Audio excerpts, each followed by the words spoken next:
promosi kesehatan. A. Perencanaan promosi kesehatan sebagai suatu proses. Perencanaan promosi kesehatan adalah suatu proses diagnosis penyebab masalah, penetapan prioritas masalah, dan alokasi sumber daya yang ada untuk mencapai tujuan.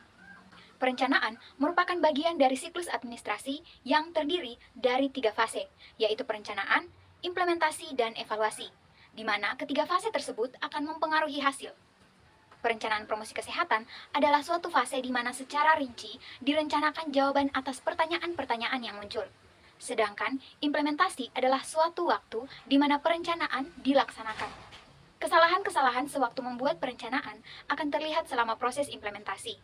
Demikian pula halnya dengan kekuatan dan kelemahan yang muncul selama periode implementasi merupakan refleksi dari proses perencanaan. Fase evaluasi adalah suatu saat di mana dilakukan pengukuran hasil atau outcome dari promosi kesehatan. Pada fase ini, dilihat apakah perencanaan dan implementasi yang telah dilakukan dapat dilanjutkan. Selain itu, evaluasi diperlukan untuk pemantauan efikasi dari promosi kesehatan dan sebagai alat bantu untuk membuat perencanaan selanjutnya. B. Langkah-langkah dalam perencanaan promosi kesehatan. Yang pertama, menentukan kebutuhan promosi kesehatan. Bagian A, diagnosis masalah. Green telah mengembangkan suatu presid yang merupakan langkah untuk menolong perencana untuk mengenal masalah mulai dari kebutuhan pendidikan sampai pengembangan program untuk memenuhi kebutuhan tersebut.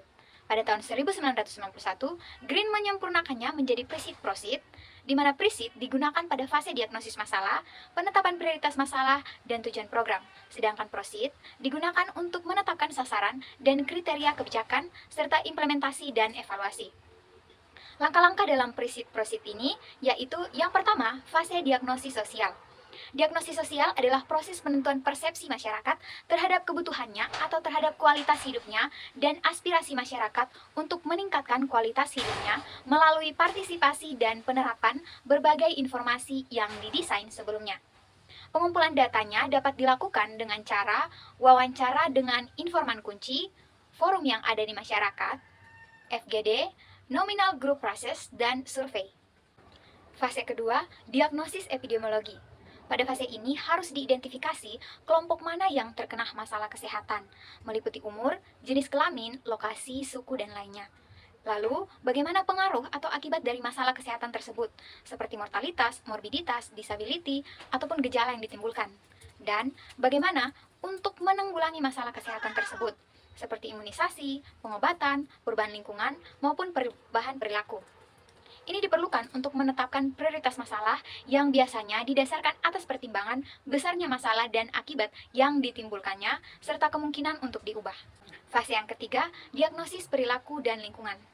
Pada fase ini, selain diidentifikasi masalah perilaku yang mempengaruhi masalah kesehatan, juga sekaligus diidentifikasi masalah lingkungan, baik fisik dan sosial, yang mempengaruhi perilaku dan status kesehatan ataupun kualitas hidup seseorang maupun masyarakat. Fase keempat, diagnosis pendidikan dan organisasional. Pada fase ini, setelah diidentifikasi faktor pendidikan dan organisasional, maka langkah selanjutnya adalah menetapkan tujuan pembelajaran yang akan dicapai berdasarkan faktor predisposisi yang telah diidentifikasi. Selain itu, berdasarkan faktor pemungkin dan penguat yang telah diidentifikasi, ditetapkan juga tujuan operasional yang akan dicapai melalui upaya pengembangan organisasi dan sumber daya. Fase yang kelima, diagnosis administratif dan kebijakan. Pada fase ini dilakukan 3 penilaian, yaitu sumber daya yang dibutuhkan untuk melaksanakan program, sumber daya yang ada di organisasi, dan masyarakat, serta hambatan pelaksanaan program.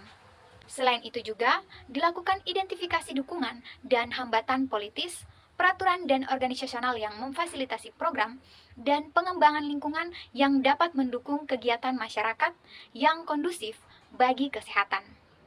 Selanjutnya, sumber data. Data masyarakat yang dibutuhkan oleh seorang perencana promosi kesehatan dapat berasal dari berbagai sumber. Antara lain, yang pertama, dokumen yang ada. Yang kedua, langsung dari masyarakat, di mana kita bisa mendapatkan mengenai status kesehatan masyarakat, perilaku kesehatan, dan determinan dari perilaku tersebut. Yang ketiga, dari petugas kesehatan di lapangan, dan yang keempat, dari tokoh masyarakat. Nah, untuk mengumpulkan data tersebut dapat dilakukan dengan cara yang pertama, melalui Key Informant Approach, di mana informasi yang diperoleh dari informan kunci melalui wawancara maupun FGD. Yang kedua, melalui Community Forum Approach, di mana pengumpulan datanya dilakukan melalui forum diskusi. Yang ketiga, Sample Survey Approach. Cara ini merupakan cara pengumpulan data kebutuhan masyarakat yang paling valid dan akurat karena estimasi kesalahan bisa diseleksi. Nah, setelah itu kita akan menetapkan prioritas masalah. Dalam menentukan prioritas masalah, perlu dipertimbangkan beberapa hal, yaitu beratnya masalah dan akibat yang ditimbulkan, pertimbangan politis dan sumber daya yang ada di masyarakat. Proses yang kedua yaitu mengembangkan komponen promosi kesehatan, di mana kita bisa mulai dengan menentukan tujuan promosi kesehatan, menentukan sasaran, menentukan isi promosi, menentukan metode yang akan digunakan, menentukan media yang akan digunakan, kemudian menyusun rencana evaluasi, dan juga menyusun jadwal pelaksanaan.